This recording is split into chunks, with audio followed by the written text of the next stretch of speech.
10, 9, 8, 7, 6, 5, 4, 3, 2, 1.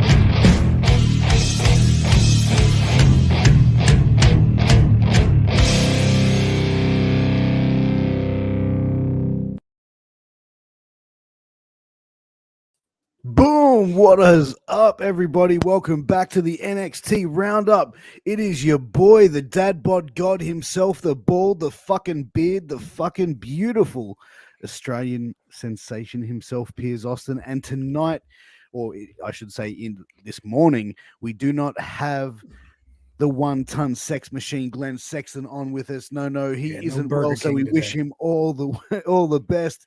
But I am joined by none other than co-host of Knights of the Gimmick Table and one half of the Dead Presidents Tag Team, my boy LowRyda. Welcome to NXT Roundup, brother.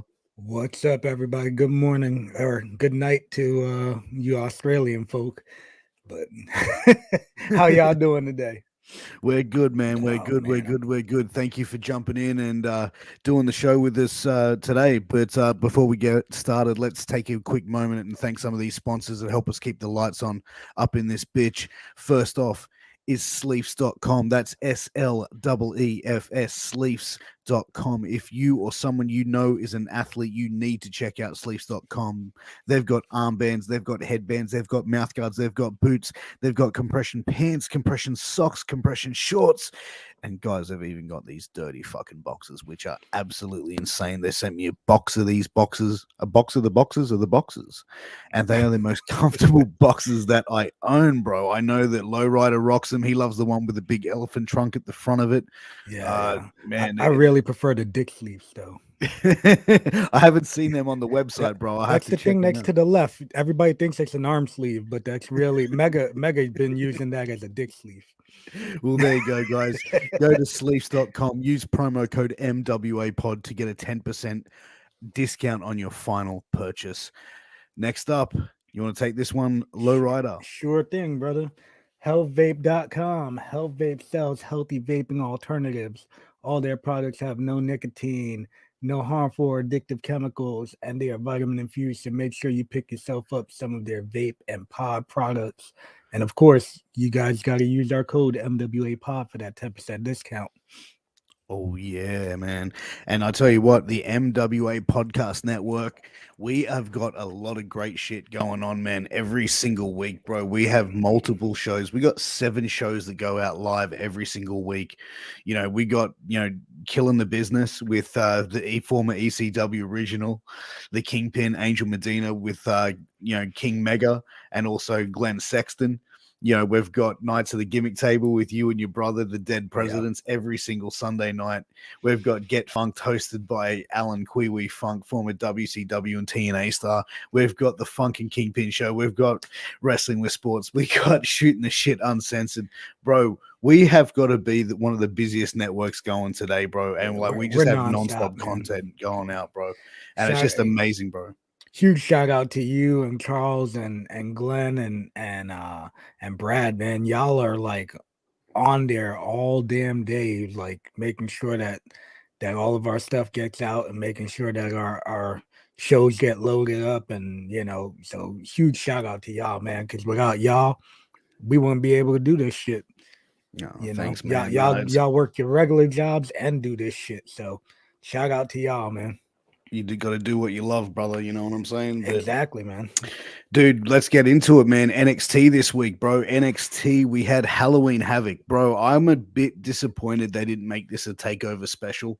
and they just wrapped it up in a 90-minute thing, like and called it Halloween Havoc. Like, you know what I mean? Like they could have done. Yeah, they could have made a fucking pay-per-view, man. Like I just don't get. I don't watch enough to really be upset about it, but I really feel like they dropped the ball a lot, like with these old WCW pay-per-views that they could be using. Excuse me, like Halloween Havoc, Bash at the Beach. These are all things that they can pick up, and even if they didn't want to use them on WWE TV, they can definitely use them for NXT. You know what I'm saying? Like it would have been a great way to Halloween's this weekend too. You know what I'm saying? Like do it on the fucking weekend. That would have been awesome. But dude, like the crowd, they could have got the crowd in there. Everybody could have been wearing Halloween costumes in the crowd. You know. Oh, dude, 100%. Like I just wasted. But you know what, as well, like, and then on Monday Night Raw, they've got a multi-man ladder match happening in the ring. And then what was the opening match of NXT Takeover Halloween Havoc? A multi-tag team ladder match. Yeah, I didn't watch Raw. You know, it's tough to watch sometimes. You know, like I'll watch pay-per-views and stuff like that, but mostly just the big pay-per-views. It's tough to watch some of it, you know. But oh, dude, man, you know, and getting into it, man, like we had the ladder match which started off, bro, which was, you know, Io Shirai, Stark, Io Shirai and Zoe Stark versus Toxic Attraction versus Indy Hartwell and Persia Pirotta. Man, let me get your thoughts on it first, man, because you're not a regular watcher of NXT, so I want to get not. And you're actually a worker as well, so I want to get what your thoughts were of this match, because you've been in ladder matches, you've been in these high spot matches, so break it down for me. What were your thoughts of this, and where did you think it went well, and where do you think it went bad? I felt like they blew.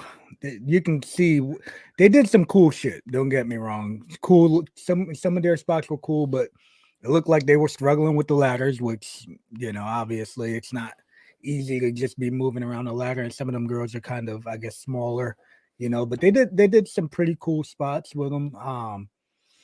And some of the spots looked like fucking ass, you know, but I'm trying to think of the who's the one girl that teams. Well, what's her name? Io Shirai. Io Shirai. She's great. She's a good worker. You can tell she's like way above the rest of them in the match, at least from my perspective, you know. The girl that teamed with her did a couple cool spots, and I don't know, man. Like, just watching from the beginning, I seen the hold on, I gotta pull up their names. Hartwell and Persia.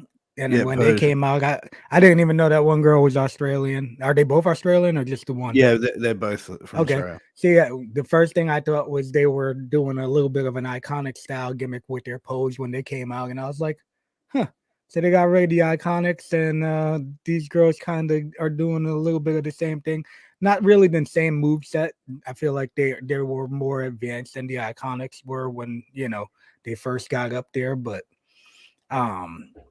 I don't know, man. Like, it's tough, you know.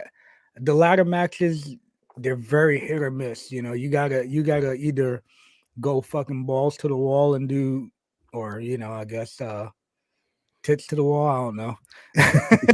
But you know, you gotta go all out. You know, and I think sometimes when people try to go way too hard and don't really maybe it wasn't as planned out, or maybe they're just not used to doing some of those spots. Obviously, they're not used to doing some of those spots, but, you know, I feel like they just kind of, some of those spots just fell by the wayside. You know, it wasn't crisp. You know, they almost killed Io Shirai when they threw her out the ring off the ladder. That was a fucking bump, bro. Like, you know what? Like, you know me, bro. Like, I don't really go back and rewind shit You know what I mean? Yo, But like I was actually like, went back, I rewound that like 3 or 4 times, bro. Like that was a nasty fall. And even you saw on Indy Hartwell's face, like yeah, her look, like that was her stunned for a moment. Like and, like you know what I mean? And you can't blame someone for that, because if you no. think you've really hurt someone, like it's hard not to.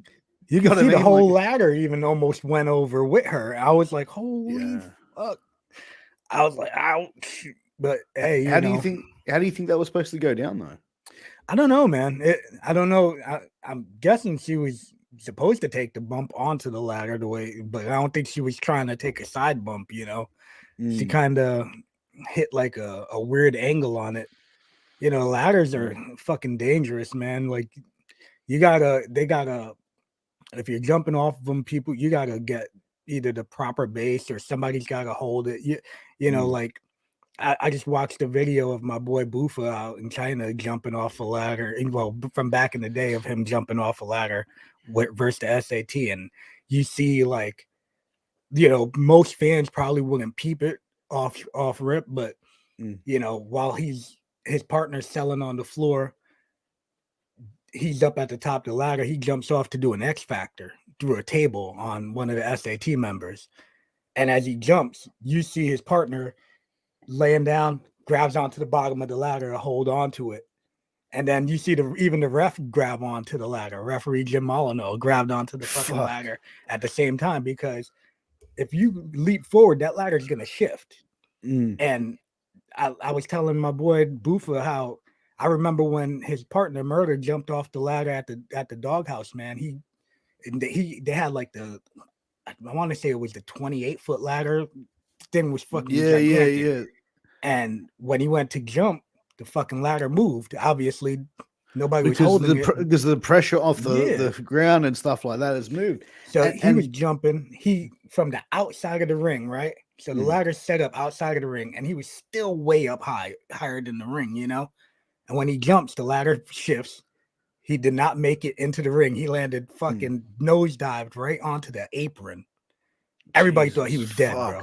Everybody thought he was fucking dead. Bro, I thought Io Shirai was dead tonight watching that shit, bro. Like, what I think, and this is someone who, like, this is an uneducated person, because I've never taken a bump. I've never taken a fall like that. So correct me if I'm wrong. I think that they overshot it, where I think the ladder wasn't in the right place. And I think that she sort of because you almost see her like falling to the side. Yeah, trying to make sure she hits the ladder rather than it's almost like it was like she was like, I don't want to say too close or maybe too far, but you know what I mean, like almost like the wrong position. That's the way I looked at it. You can see on a couple of the spots that they set up that the ladders weren't lined up. Like they didn't line up the ladders good. Like even underneath the belts, like they were not centered the way it probably, like if you watch, an old school ladder match with, the Hardys and the Dudleys and Edge and Christian, or Razor and Shawn Michaels. Like, a lot of these people just, they want to, excuse me. Yeah, bro.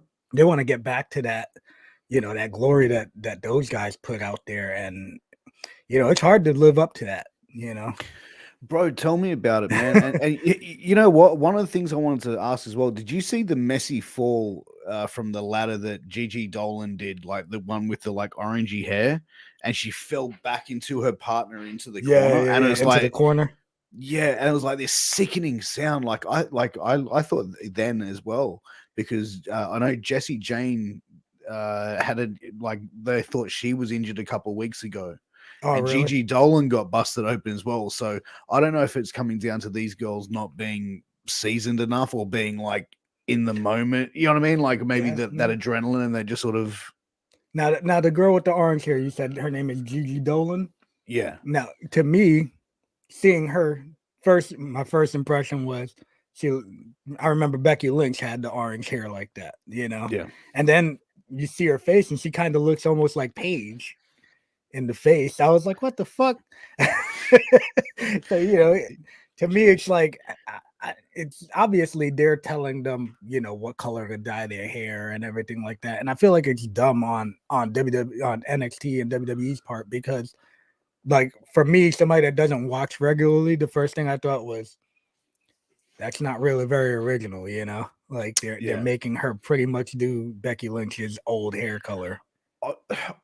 She's actually married to Darby Allin, and she actually is a work like Darby, she's come okay, from Darby India, Allin's from from AEW, yeah. AEW, So yeah, yeah. she has Coffin that Kid. sort of that grungy look. So I think that the hair color is probably her thing. Obviously she'd have to get a sign off to approve it, man. But I felt that fall that she had in that corner was really sort of sloppy, and it was almost like I think her there was a partner few spots that I was like, all right. like I thought that spot there was like her partner shouldn't have been there. Yeah, Like, maybe. you Or know what I maybe mean? Like, maybe the partner was there to try to catch her. maybe try and catch her, but just didn't catch her. Mm. I don't know, man. There was some, like I said, some of the spots with the ladders, I was like, the one Messy girl spot. did a pretty cool spot. When they pushed her off the ladder and she springboarded to the outside though, into a dive, that was pretty fucking cool. I popped Dude. for it. Overall, what do you think of that match? I thought it was, from a guy that was never really a fan of women's wrestling back in the day. Obviously, over time, it's gotten a hell of a lot better too, and like the women have stepped their game up big time. Like on the indies, a lot of the time, you back in the early 2000s, there was a lot of good female wrestlers out there, and then there was shit, a lot of shitty ones that were just there because they were pretty girls, Yeah. and as the time has gone on, like these women have stepped their fucking game up, and it's nice to see them getting that credit, where they do deserve it. A lot of them deserve what they got right now, where they're at.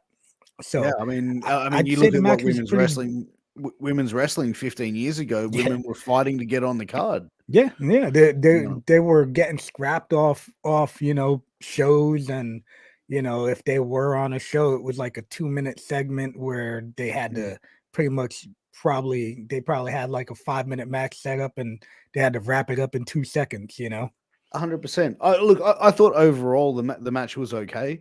It's almost like I think there was a couple of times where I think they got lost in like some of the performers got lost in the shuffle there, like sort of Zoe Stark. I'm not sure if she got injured in that match, but apparently coming off that, a lot of people thought Io Shirai was injured.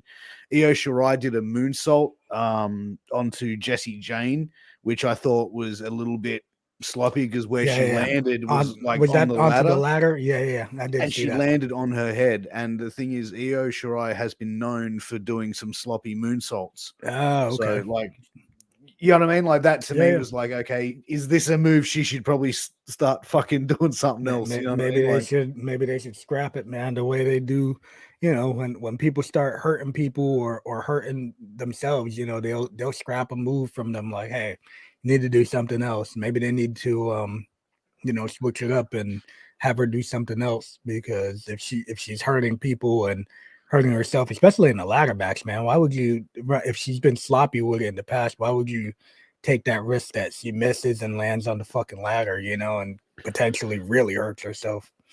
Dude, I completely agree. But yeah, I thought it was a someone pretty decent else match, man. Yeah, so did I. For somebody that doesn't watch it, I didn't know enough about the females to be fully engaged or not engaged, so for me it was pretty decent. I wouldn't say it was a shit show. Some of the spots were shitty, but exactly, it happens, man. It happens to the best of us. Then, like, we started to see the start of the skit with Carmelo Hayes, the NXT North American champion, with his homeboy Trick Williams, on a quest to get his belt back from Dexter Lumis and Johnny Gargano. Dude, like, I think is what they've been doing with Dexter Lumis and Johnny Gargano and in Indy Hartwell and the whole, Gargano and the Way and the, Indie Index Wedding and all this other stuff.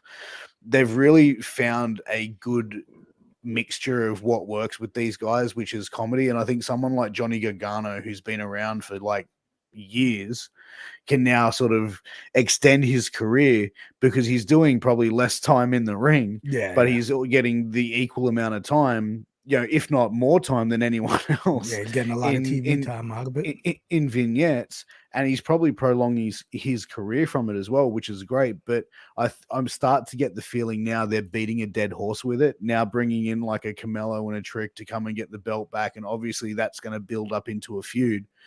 But is this now what we're going to start seeing more of? Because I think that they did it well with the whole index thing, but now they're going to another level with it where it's like, okay, now you bring in other people where good comedy wrestling is great. Bad comedy wrestling is fucking brutal. You know what I mean? And that's what I felt this was. I felt that it was brutal, unfortunately. Yeah, I'm not a fan of comedy wrestling. I've never been a big, a ha-ha spot here and there in a match I'm good with, but, a full-on, 10 minutes of sometimes fucking 20 minutes of bullshit, comedy spots just doesn't do it for me. I always felt like it takes away from the actual show, and and a lot of the time it basically exposes shit that the fans shouldn't really be seeing, 100%. At least from the way I was trained, Yeah, I know. I completely agree with you, man. We see Grayson Waller sort of come out now saying he's the host, which, a week beforehand they have a match, him and LA Knight, which is, to who's going to host Halloween Havoc. LA Knight goes over, and now this guy's saying that he's the host. So, like, there's no explanation for it. It's like, okay, was this just a switch in the booking? They're going, you know what? We decided we want we wanted Grayson Waller to do it. Maybe they find him more entertaining. Maybe they thought, I don't know. But that I skipped through a lot of that backstage stuff. I watched a lot. I watched that whole haunted house crap, and I was like, this is too horrendous. much after that. And then all of a sudden they went to that Halloween party, and I was like, fuck this, skip. Well, dude, the next match that we saw was Joe Gacy going up against Malik Blade. And Joe Gacy, I've been a fan of his, man. I've enjoyed his work for years, on the indies. Good worker, and doesn't necessarily have like the bodybuilder type body, but just amazing worker and can definitely, cut a good promo. This new character that he's doing is almost like making fun of the woke nation. Calling all of his. I was kind of feeling that too, but yeah, a very hippie style of gimmick, and I kind of get the feeling that it's going to be going down like a Charles Manson-esque gimmick, where it's like you're starting to see like him starting to get like a follower, and my only fear with that is that they're going to try and make him Bray Wyatt 2.0, because that's kind of like how Bray Wyatt came in as like the cult leader and stuff like that. So if they can do it different, and you can see Joe Gacy doing this character, and when he's cutting this promo, he's doing a great job at it. And when I first started seeing it, I was like, what the fuck, man? Like, just let him be Joe Gacy. You know what I mean? Like, what? Yeah, why fucking strap this shit to him? But now that I start seeing it week in and week out, I'm starting to understand it. But the match that he had, it was pretty much just a squash match. Gacy cuts a promo on Halloween, calling it, an exclusive holiday and all sort of other shit.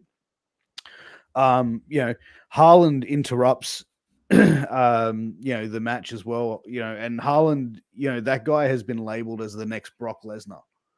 Is that to do with the tattoos and shit? Yeah. Is he supposed to? What's his gimmick supposed to be? Like he's a white supremacist kind of dude or some shit?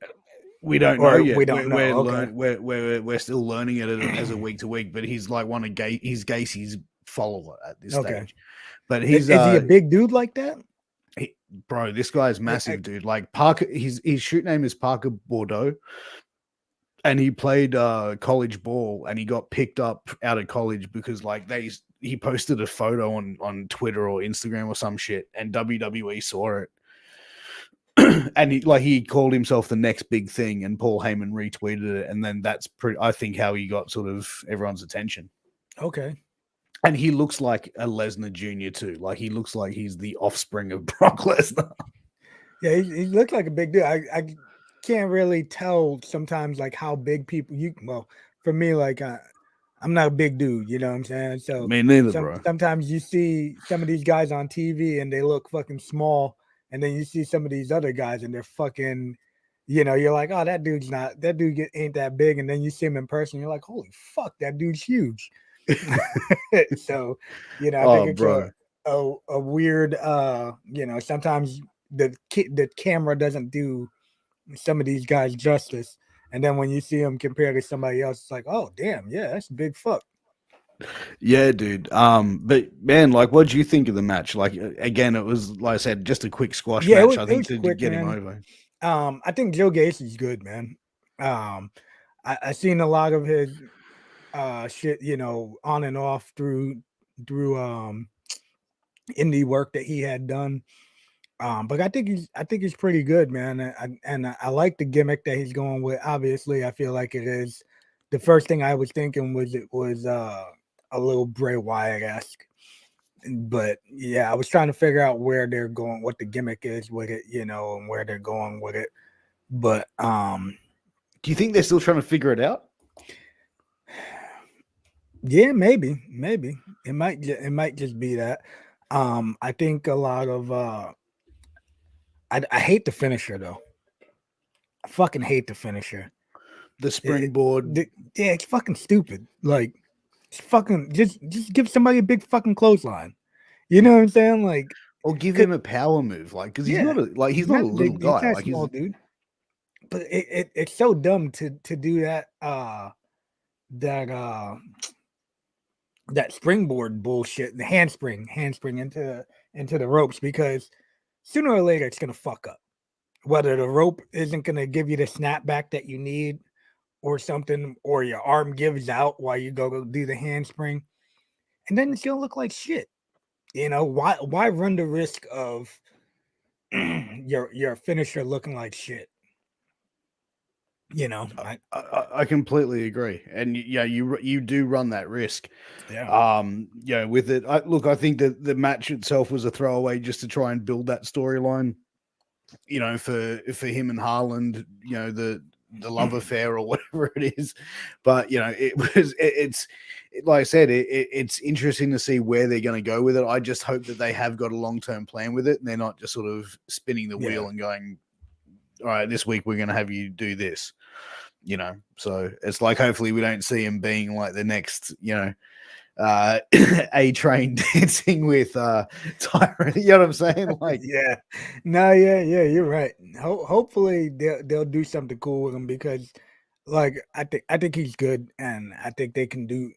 I feel like they can definitely do some pretty good stuff with him. Oh, absolutely, man. Then what did we see? We saw the Halloween Havoc party, backstage party.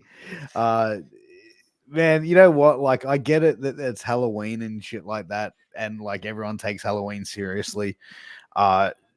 Man, you know what I mean? Like, if you went back to the 80s, bro, on Halloween, do you think you'd see Harley Race dressed up as fucking Marilyn Monroe? Yeah, no, no fucking way. Because I feel like now it's just, everybody wants to. I think a lot of these guys do silly shit like this just to try and, oh, look. Oh, did you see what he did? Yeah, but you know what, man? If you're supposed to be a fucking bad motherfucker, why are you dressing up like that? You know what I'm saying? Why are you doing silly shit? Like, I think that's WWE's fault too, though. Because they should be like, fuck, man, I want this dude to be a fucking badass. Like, you ain't seeing Brock Lesnar fucking dressing up in drag. You know what I'm saying? That'll be scary as fuck, but.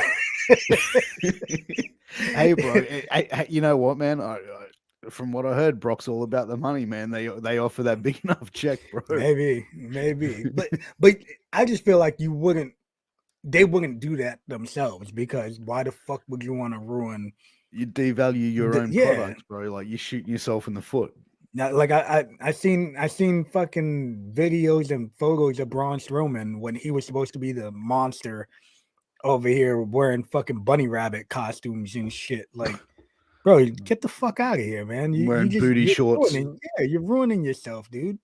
Like, take your fucking self serious, man. Oh, 100%, dude. But man, next we saw the Diamond Mine, bro. And you know what, man? I really like the Diamond Mine. You know what I mean? Like Malcolm Bivens is kind of bringing that manager feel back. And I think that, like, from what I've been told, a lot of guys don't want to have a manager because they want to be able to speak for themselves. And I think that the manager role has kind of fallen to the wayside in modern wrestling. And I think that this guy does it really well. You know what I mean? Like he's a he's a good good stick man. mouthpiece. Definitely a good mouthpiece. And I've always said, even now, like with Roderick Strong in this faction, don't have Roddy talk. Have him be that strong, silent, like goes in there, just fucks up motherfuckers. You know what I mean? Doesn't need to get on the mic and talk shit. He just goes in there, destroys like fuckers, and then gets the fuck out of there. Have Malcolm being like the guy that fucking talks for him, kind of like the Paul Heyman for the Brock Lesnar, but have that whole faction as quiet because they all look like killers. But you know what I mean? Like if one of them starts talking, especially the Creed brothers who are new to the business, then you know what I mean? Like that you're just basically going to risk exposing them as well. So have someone like Bivens, with the mic, be the stick man. He can get the point across, get it across well, and hype up the stable.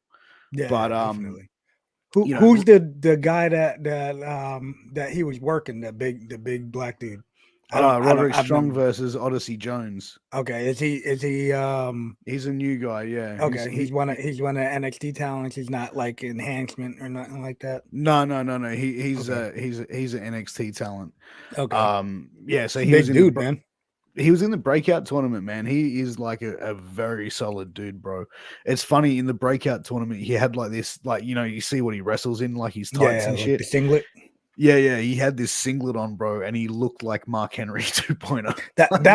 That's the first thing I was thinking was, this dude's big. He's got like a Mark Henry style look to him. Mark. I feel like Mark Henry was definitely wider than him, but he's a big dude, man. Dude, he's massive, man. And Roderick Strong, dude, I thought the match was a good match, and I think that Roderick Strong, he hasn't had a bad match. I didn't understand why they had him in this stable, because they pretty much have him go from stable to stable. And it kind of makes you wonder. But now, after seeing him have this match and starting to sort of really look at what they're doing, it's not about him being in the stable. He's like the man of the stable. He's not now just a supporting player. He's the main player in this faction. Yeah, and just so you know, the reason why I keep looking up, I'm actually rewatching highlights from the show. To refresh your memory. I struggled, But I struggled. I started watching it at like 1 a.m. So Jesus, man. Yeah, that's commitment to the game, brother. Yeah, brother. But you asked somebody to be on, brother. I told you I will. So I don't want to be up here not fucking knowing what the hell I'm talking about. But man, what did you think of the match? I thought it was pretty solid. I don't think Roddy has a bad one. I think Roderick looked strong, bro. The dude's huge. He did a lot of he worked the leg, which is great. You know what I'm saying? Like, you don't see a lot of that nowadays with people. Like, when when somebody's that much bigger than you, you got to work a limb, and especially a leg like that. That was great. And he did a lot of jumping attacks on him. So I'd say it was clean. Very, very clean match, and made him look strong. Dude did some big moves on Roderick Strong too, and made himself not look like a big jabroni. You know what I'm saying? Like, both of them looked good, being that guy, obviously that guy's huge and got jobbed out, but it wasn't like he fucking got squashed. So no, the big dude looked strong at the same time, kept Roderick Strong looking good, you know what I'm saying? And yeah, I think the group looks pretty good. Oh, dude, I thought the finish of it was good as well. Yeah. Heel tactics involved from the outside. Leaping attack, bang, 1, 2, 3. Roderick Strong walks out. And I love the pin. It was unbelievable. I love the pin. Dude's laid out face first, and he had to fucking struggle to turn him over. That's fucking great. You know what I'm saying? That's making it believable, and I like that. Exactly. Like, you'd see a guy that's like what 90 kilo or Yeah, 205 pounds rolling over a guy that's 405. Like it's it's gonna struggle. you shouldn't just be able to fucking roll him over. And at the same time, he hit dude took a face bump. Dude shouldn't just take a face bump and roll over. Why would you do that? If in a real life situation, right? Somebody gets knocked out, they're gonna fall wherever the fuck they fall. So if you fall on your face, you're gonna be knocked out on your fucking face. You're not gonna fall to your face and then be like, "Oop, let me lay on my back." Yeah. Oh, absolutely, dude. And with that, we saw Roddy overstrong. Roddy overstrong. There you go. Roderick was overstrong against Odyssey Jones. Then we saw the NXT Women's Championship match, Mandy Rose versus Raquel Gonzalez. And I said this before we went live. This is the best version of Mandy Rose that we're seeing right now. Like from what we've seen of her since the moment she came on WWE television to now, this is the best version that we're seeing. She is running on all cylinders. Yeah, definitely. All of the, the what was she, the Golden Goddess or something like that before? Listen, she's smoking. She's bad, man. She's great to look at. She was always great to look at. Before she wasn't good. And now over the years, I can say she's tightened her fucking game up. And right now she looks great. Like, I haven't really seen Raquel Gonzalez much. So I can't say, how she's been in her career per se. Solid. But like I said, I've definitely seen a lot of Mandy Rose over the years, and she's enjoyable. She's gotten enjoyable to watch, not just for looks, Like I remember seeing her before with Eva Marie, and it was like these girls both suck. They're both hot, but they both suck. And what now it's like Eva Marie still sucks. And Mandy Rose is fucking good. And I love the fact that she was willing to go down to NXT to revamp her character, and I feel like they're doing some cool shit. And at the same time, I liked the way Raquel Gonzalez came out on the motorcycle, which I thought was pretty fucking cool, give it a little character, I don't know her whole gimmick or whatnot, so I thought it was a pretty cool setup. The match was pretty crisp. Dude, I thought it was pretty good, and I think that the match was good. I thought it was a good stiff match, almost like an old school, 90s match. You know what I mean? Like just two people going at it hard, bro. And I think that the distraction at the end with Dakota Kai being revealed as the one that sort of like fucked over Raquel Gonzalez, and they've got that back history of being a team, and then Dakota turning, and so they were teammates. Okay, I didn't know everything about that whole. So now there's story that goes into it, which now it's like, okay, that Raquel's going to go down that path of feuding with that, and then Mandy's now going to have a run, and there's going to be new challenges stepping up. And I think that with NXT 2.0, they're looking at sort of really revamping that. That's why they kind of took Joe, they said Joe was injured, and that's why he had to relinquish the NXT title. Allegedly. But that's bullshit from what I've heard. But you know what I mean? Like, it's just crazy to think that like now that they've put the title on her, they're going to have Raquel Gonzalez. Where does she go from here? You know what I mean? You've just had the draft. You could have taken her up to SmackDown. She looks like $1 million. You could put her in there in that main event slot against a Charlotte Flair, or one of the top women on the roster there, and have believable matches. Mandy Rose, I think it's great that she's won. I think it's showing that her characters are definitely evolved, and also her ring work as well, because I think the match was really enjoyable. Yeah, like I said, I ended up going on and off with a lot of the pay-per-view because I was watching it late. So, but as I'm watching these highlights right now, they definitely did some cool shit. I like the chair spot with the kendo stick and the big knee, and the chair in the corner that looked pretty cool. It looked like they were hitting each other hard. Yeah, I don't. I like I said, I didn't know much about Raquel Gonzalez. She is a big chick though, man. She probably would have been nice on the main roster with going against Charlotte and Rhea Ripley, Rhea Asuka, yeah. Ripley, like some of them bigger chicks that they do their thing like that. So it probably would have been cool to see that, but at the same time, you might want to keep a big body on the NXT roster for those purposes also. Oh, 100%, 100%. And after that we saw part 2 of so we're going to see part 2 of the Carmelo Hayes and the Trick chase of Dexter and Johnny trying to get the belt back. Personally, I was not a fan of it. It was very corny. It was lame. So let me ask you a I think question it was about plain this. shit. So what the hell is going on? So the belt got stolen? Is that the aspect? That's basically it. Yeah, Johnny Gargano punked him out for the belt and stole his belt, and he's the real champion. And oh, okay. So he was just trying to get his belt back. Okay.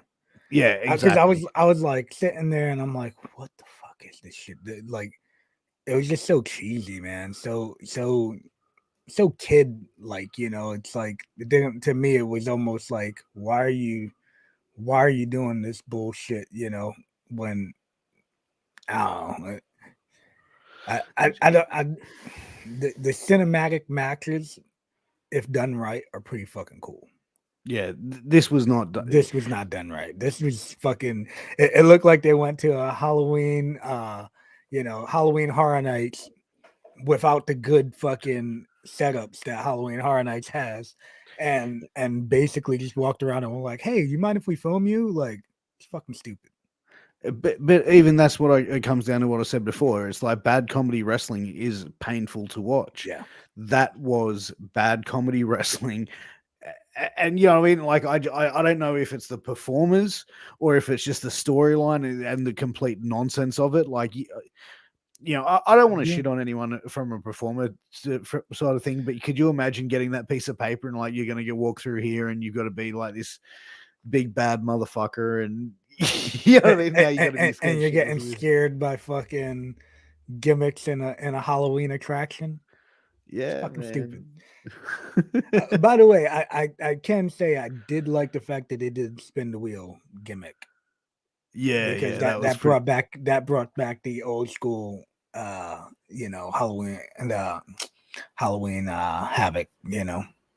Oh, absolutely, bro. Did you see that solo Sakura? Was that debut? The Islander guy? No. Oh, when was that? Was that on this? Yeah, that was on the card. He came out like when they had LA Knight and Grayson Waller having the sort of back and forth. Okay. That was and the then guy, Solo, when they came out and beat up the vampire dude. Yeah, he beat up Grayson Waller. Yeah, dude, that's the Usos' brother, and that's Rikishi's kid. That's Rikishi's kid. Jesus Christ, man. Must be nice. You couldn't see the family resemblance, bro. They looked no, well, listen, like man. They all fucking, I feel like his gimmick. I was thinking he was kind of like Mark Hunt kind of deal. He's got the fucking blonde hair. He had the Muay Thai style shorts on. So I wasn't sure. I figured he was going to be somehow related to them because, I feel like all these all these Samoan dudes have some kind of relation, Dude, yeah, like he's and that's the thing. He looks so much like the Usos. Like they should have just better fucking just called him an Uso. Let his fucking hair grow out and then randomly bring him in, and now they got a third Uso. That would have been pretty entertaining, or put him under a hood. Yeah, or like a cool thing probably would have been to basically let him grow his hair out, have him fucking work under a hood for the time being, even fucking with sleeves on, so that he can just work and get whatever he needs to get done, and then bring him up to the main roster when nobody's fucking knowing that he's there. and all of a sudden you got a third Uso come out and fucking help them win a match or some shit where, Like, you know, give him a remember, heater. you remember the fucking Killer Bees, the way they pull the mask gimmick and fucking roll out, and all of a sudden, oh shit. But now you, like, say it's a tag team match, one of the Usos is out, this motherfucker just comes out of nowhere, and you're like, who the fuck is that? That would have probably been pretty cool, you know? Oh, 100%, dude. And that's the thing, man. Like, this guy is, I'm excited to see what this guy can do, man. Because it's like, if he can perform like his family, bro, and I think this guy, he looks like $1 million. He looks like a killer. I think this guy's got money written all over him. Yeah, he looked pretty big, pretty solid, you know, with what he did there. What the fuck just happened there? Oh, 100%. But then we saw the tag team title match, this is another one down your alley, being tag team wrestling. MSK, the champions, defending their titles against Imperium. This was a lumberjack match. So this match as a lumberjack match, it didn't really involve the lumberjacks all that match, because you think of a lumberjack match and you don't really think a tag team match. Yeah, like I think that because you know what I mean, like there's always going to be one motherfucker outside the ring. So once he gets tagged, he's going to get beat down. Like, yeah, that is true. That doesn't. I've only been involved in. I want to say I've only been involved in one lumberjack match. It could have been more, but I don't remember a lot of shit. Like sometimes my brother would be like, "Hey, you remember this?" I'm like, "Nah," and then when they start talking about, it, I'm like, "Oh shit, yeah, I do remember that." But I as a kid, I used to enjoy the lumberjack matches, but you always knew what the fuck was gonna happen, right? Yeah, I'm gonna take what's up. The heel's gonna fucking throw the good guy outside, the baby outside the ring. He's gonna get pummeled a little bit, you know. So I think it's, you know, a tag team lumberjack match. I mean, I didn't think. I think the match itself was pretty good. I thought it was actually pretty enjoyable. I liked one of the things I really liked was this insane leap that one of the guys did. He was on the other side of the ring, and like one of the guys is sitting up on the like top turnbuckle. They look at each other, and he goes, and the guy goes flying over his shoulder and takes out like about 15 of these motherfuckers and I'm like, the camera picked them up looking at each other. Yeah, giving the nod. He gave him the little Iggy. I'm like, what the fuck? But even the cutter to the outside as well, I thought that was a pretty cool move out into the lumberjack. So I think that they incorporated them in the spots they did, which I think they incorporated them well. I just don't think they did it as much as they could have. I think they could have done much more with it, with the lumberjacks. Having the guys come out in costumes again, I get it's Halloween, but that's just fucking like, I don't know, dude. Yeah, like, I don't know, the lumberjack aspect, I feel like that's way more, I'd say. Yeah, if you want to have people do dive spots and shit like that, having lumberjacks out there is great, because you know your guys are going to be protected. Somebody's going to catch them. You know, it's so much better than just diving on one person. You know. But fuck yeah, dude. But there's always, you know, so you know, on and off, man. And you know, I'm a fan. I love tag team wrestling. I don't really care for the lumberjack aspect of it, unless you're pretty much going to use them for, you know, purposes of that. But 100%. You know, I feel like the lumberjack aspect it gets old quick. You know, how many times are you going to throw somebody outside of the ring? How many times somebody going to pull somebody's leg? Yeah, it's just, I just find it. But the thing is as well, like there was no off storylines that you could really go to with it as well. You know what I mean? Like have like one team which caused have like another tag team or other tag teams as the lumberjacks, not just random fucking single dudes. Like have it tell a story where it's like, oh, you caused me to lose my fucking title. Well, now my beef is with you. Or now we can build up something else. Yeah, you're right. Yeah, 100% right. you know, and I think maybe they were running out of fucking options shit. with what they were going to do, Shit. you know, but you know, even next, like, you know, the NXT Championship, you know, which is with Bron Breakker and Tommaso Ciampa, you know, that was fucking unbelievable. But I'm going to bring out our guest. I see a who's handsome here. face down here. Look at that. That is a shoot kid. God, that's a good looking brother bitch right there. We're joined by the Alan, one up, and brother? only Alan Kwee Funk. We're just getting ready to wrap up, you know, NXT Round Up. We're just talking about the Bron Breakker match versus Tommaso Ciampa. Bron Breakker is Rick Steiner's kid. Yeah, man. I talked to Rick Steiner about him a couple weeks ago when I saw him. He was real high on it. You know, the kid looks awesome too, man. Well, I would hope he's high on his son. I asked him about the old name change. My son sucks. Yeah, right. But you know what? I've never heard a bad thing about that kid, man. Everybody that meets him says he's a good kid. Dude, he looks like $1 million fucking bucks. Well, dude, he looks awesome. He comes from the NFL as well. So he's just come out of being in the NFL. And, you know, the thing is, like, WWE are no-selling him being a Steiner. Yeah. And it's funny because, like, if you listen to the commentary of this match, they're going, wow, look at this kid. He's a genetic freak.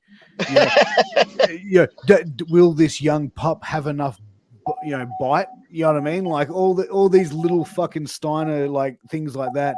And even when he even in one thing, he does like a Steiner recliner and they're going, oh my God, we haven't seen anyone use, the camel clutch in fucking 8 years. You know what I mean? Like, wow, he really knows how to execute a recliner. Yeah, just these little things. But I think that this match, him and Tommaso Ciampa tore the fucking house down. And I think that that's the sort of match that the rest of the guys on that NXT roster should be, you know, aiming to try and have.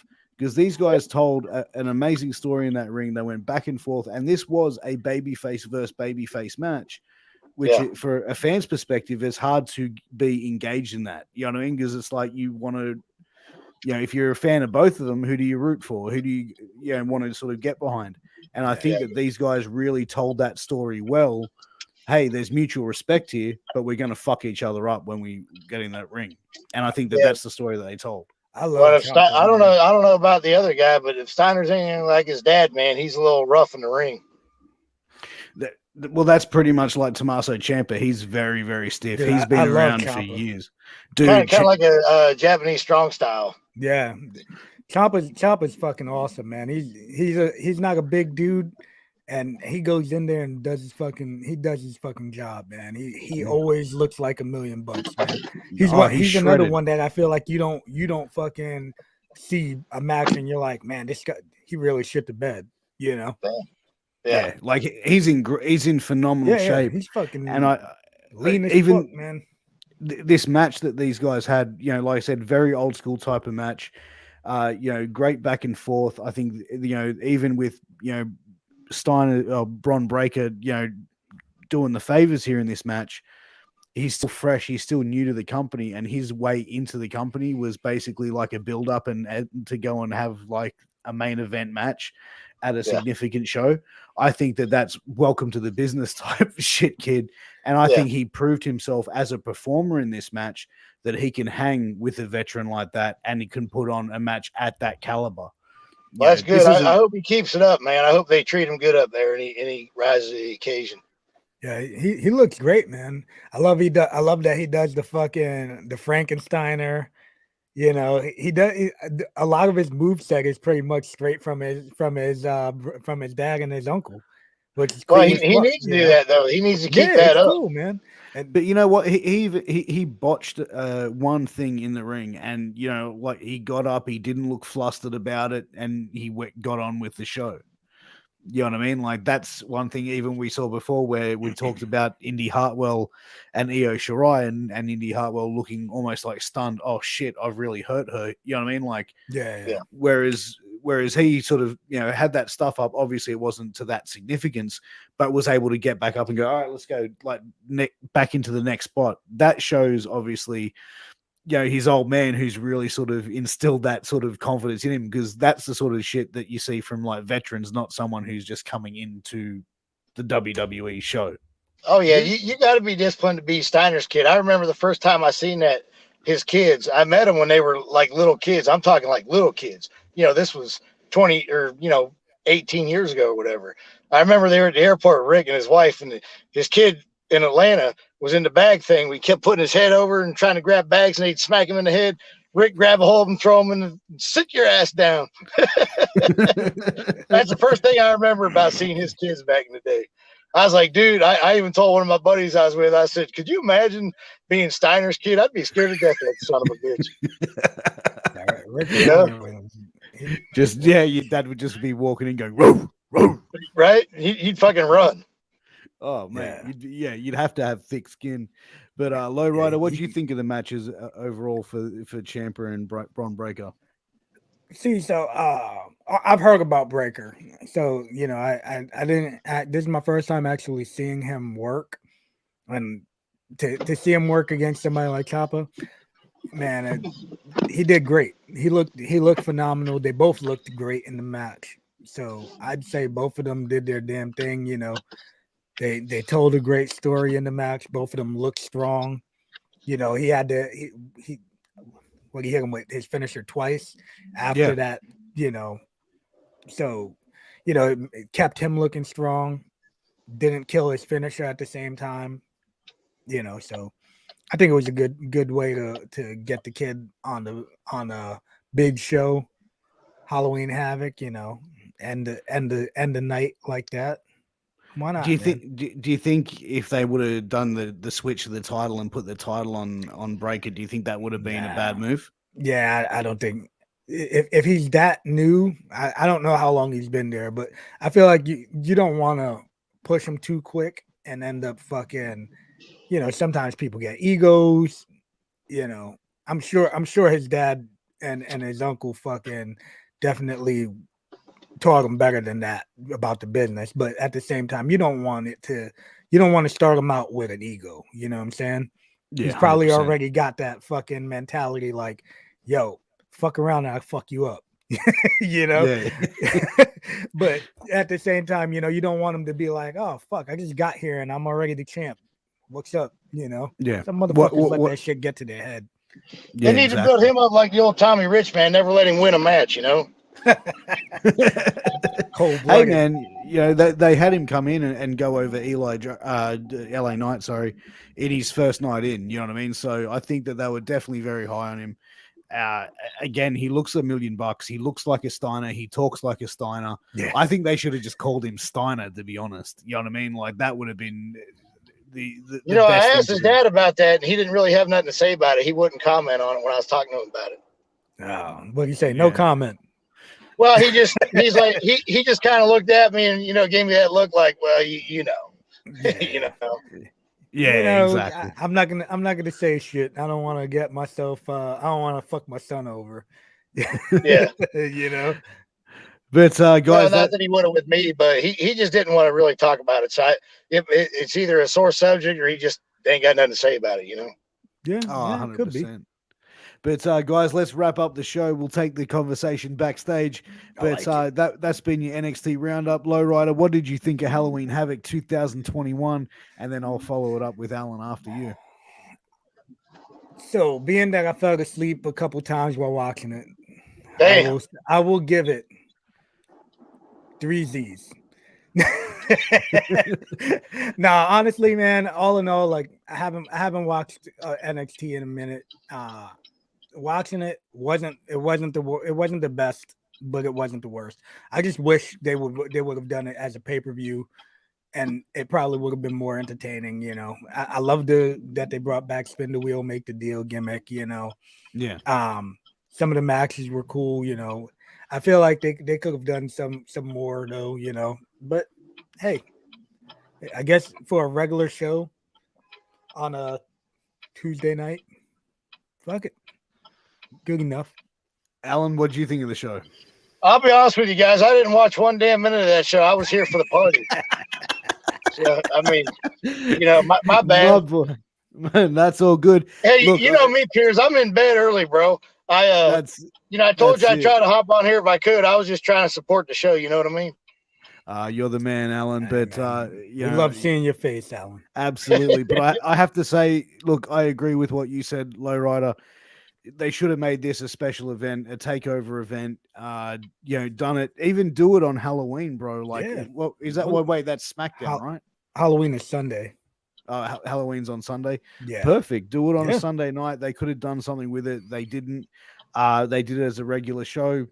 They could have extended. They could have put more talent on the show. Yeah. They could have showcased a lot more. Overall, I think that the show had some good matches, but I think that there's a lot there to be desired, to be honest. I agree 100%, brother. Well, man, that's the end of the show, guys. Huge shout out to our sponsors, healthvape.com, that healthy vaping alternative. Go over and check them out. Use promo code MWAPOD to get a 10% discount on your final purchase. And also, we got that sleeves.com. If you're an athlete or someone you know is an athlete, you need to go and check out sleeves.com. Use promo code MWAPOD to get a 10% discount. Go over to our merch store at storefrontier.com/MWA World to get up-to-date details on all of our merchandise. We've got the Shooting the Shit shirt. We've got the Get Funked. We got the Killing the Business. We got Knights of the Gimmick Table. We got Shooting the Shit. We got the Fuck You, Brad. We got everything that you want to get. Yeah, fuck And you, Brad. You can get t-shirts, hoodies, tank tops, masks, beer can koozies. We call them stubby holders here in Australia. But you can get as much as you like over at Store Frontier. Some great prices and some amazing products. So make sure you Somebody hold my stubby. Caramel Latte, thank you for tuning in as always. But guys, make sure you check out some of the amazing shows that we got on the MWA Podcast Network. You can get Funked, hosted by Alan Kwee Funk. You can get Knights of the Gimmick Table, hosted by the Dead Presidents, Boogaloo and LowRyda. You can also find Shooting the Shit Uncensored, hosted by me, your boy, Piers Austin. We've got Killing the Business with King Pin Angel, King Mega, and Glen Sexton. The Burger King. We've got Wrestling with Sports. We've got the NXT Round Up. We got the Funkin' Kingpin Show, baby. And believe me, we have so much more Thursday nights, you guys. So that's it. But guys, tonight, guys, make sure y'all tune in Wrestling with Sports for tonight. Well, absolutely, guys. I guess tomorrow morning for you Aussies. Oh yeah, you forgot that one. Yeah, I checked it in there. But guys, until next time, we'll see you very soon. Take care of yourselves. Peace out.